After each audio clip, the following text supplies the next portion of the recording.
నమస్తే,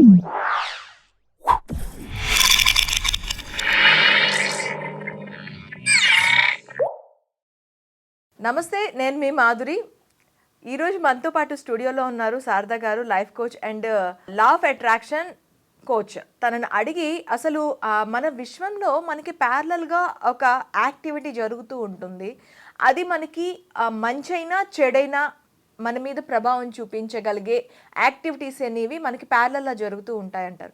సో అవి మంచివైతే మనల్ని ఎలా మనం అట్రాక్ట్ చేసుకోవాలి అండ్ చెడు అయితే ఎలా పోవాలి. అసలు హొపోనోపోనో అంటూ కూడాను ఒక మేనిఫెస్టేషన్ ఉంది. దాని గురించి అసలు ఆ హీలింగ్ పవర్ని మనం ఎలా క్యాచ్ చేసుకోవచ్చు, దానికి ఉండే ఇది ఎలా చేయొచ్చు, డీటెయిల్గా చెప్పడానికి ఉన్నారు. నమస్తే శారద గారు. శారద గారు, హొపోనోపోనో అంటే ఏంటి? హొపోనోపోనో అనేది ఏం లేదు మేడం, అదొక హీలింగ్ వర్డ్.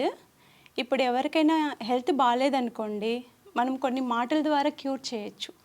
హాస్పిటల్ తీసుకెళ్తారు యాక్చువల్గా చాలామందిని, కానీ ఒక డాక్టర్ కూడా చేయలేని హెల్ప్ మాటల ద్వారా జరుగుతుంది అంటారు కదా. ఈ హొపోనోపోనో అనేది కూడా ఒక టెక్నిక్ మేడం. ఇది మన ప్రాంతంలో ఎక్కువగా ఇప్పుడిప్పుడే 2017 నుంచి మనం ఇటువైపు చూస్తున్నాం, కానీ ఇంతకుముందు అమెరికాలో హవాయి అనే ఒక ప్రాంతంలో దీన్ని చాలా ఫ్యామిలీ మెంబర్సే, ప్రతి ఇంట్లోనూ ఒక ఫ్యామిలీ మెంబర్ ఎలా కూర్చొని డిస్కషన్ చేస్తారు చూడండి మేడం, అలా కూర్చొని వాళ్ళు ప్రేయర్ చేసేవాళ్ళు హొపోనోపోనో గురించి.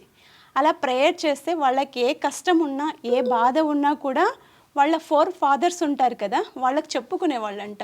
ఓకే, వాళ్ళకి హొపోనోపోనో మీద అంత నమ్మకం అన్నమాట.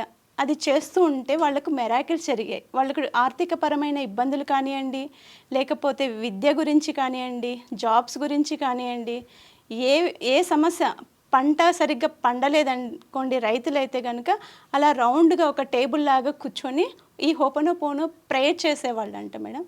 ఇది టెక్నిక్గా కూడా మనం కూడా ఇప్పుడు యూస్ చేస్తున్నాం చాలా బాగా.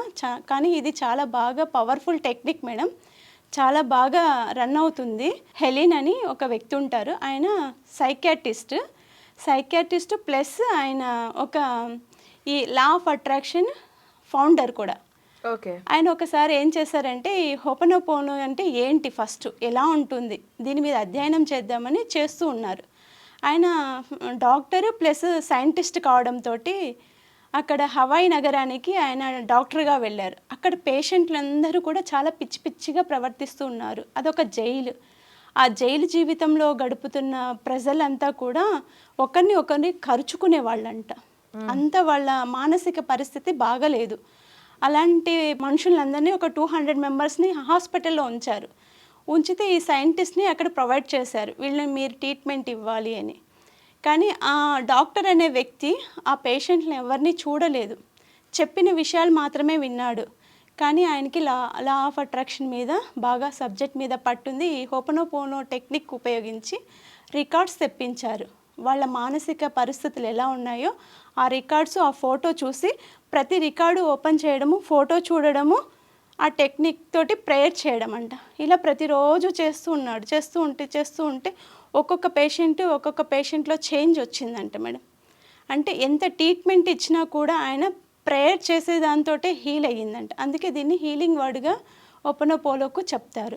ప్లస్ ఇది హవాయి నగరానికి ఎందుకు పరిమితం అయింది అంటే, ఈ హవాయి నగరం పీపుల్స్ అందరూ కూడా దాని కోసం ప్రేయర్ చేస్తారు. వాళ్ళకి డబ్బు కావాలా, మేనిఫెస్టేషన్ డబ్బు కావాలి, వాళ్ళ సమస్య మేనిఫెస్టేషన్ డబ్బే చేయాలి అంటే డబ్బు ఎలా సృష్టించుకోవాలి, వాళ్ళ పూర్వీకులను ఎలా ప్రార్థించాలి అనే ఒక కాన్సెప్ట్ మీద ఈ హొపోనోపోనో అనేది తయారైంది మేడం. ఈ హొపోనోపోనోకి హెల్త్కి రిలేషన్షిప్ ఎలా ఉంటుందంటే, ఇది ప్రార్థన చేస్తే 4 వర్డ్సే యూస్ చేయాలి మేడం, ఎక్కువ లేవు. ఒకటి, ఫస్ట్ మనం గతంలో ఏవైనా పాపాలు చేస్తుంటాం, కర్మ సిద్ధాంతం మీద మన లైఫ్ రన్ అవుతుంది అని పూర్వీకులు అంటారు. ఇప్పుడు సైంటిఫిక్గా కూడా అది ప్రూవ్ అయ్యింది కదా.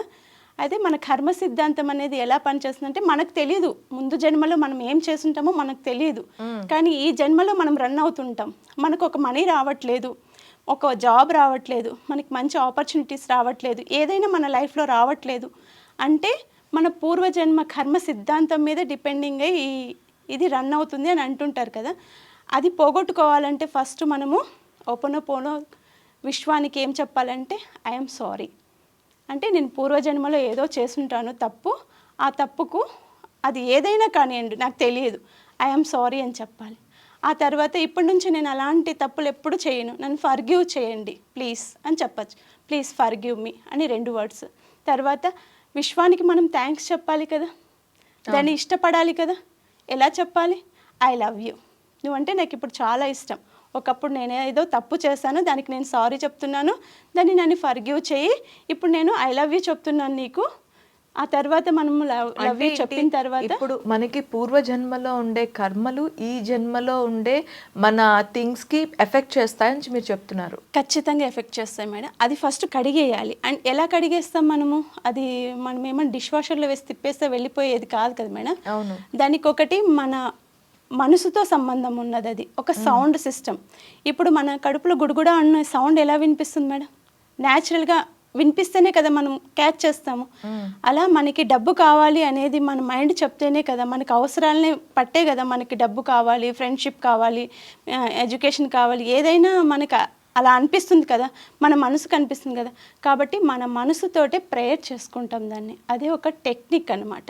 దాన్ని ఎలా చేయాలి అంటే మార్నింగ్ లేవంగానే అర్లీ మార్నింగ్ ఒక బ్రహ్మ ముహూర్తం అని తీసుకోండి, లేకపోతే మీరు బెడ్ నుంచి లేచిన వెంటనే కానివ్వండి, ప్రేయర్ చేసుకోవాలి. ఏం చెప్పాలి? నేను ముందు గతంలో ఏ తప్పులు చేశానో వాటికన్నింటికి సారీ, ప్లీజ్ ఇప్పటి నుంచి నేను ఏమీ చేయను, ఫర్గివ్ మీ చేయండి నన్ను.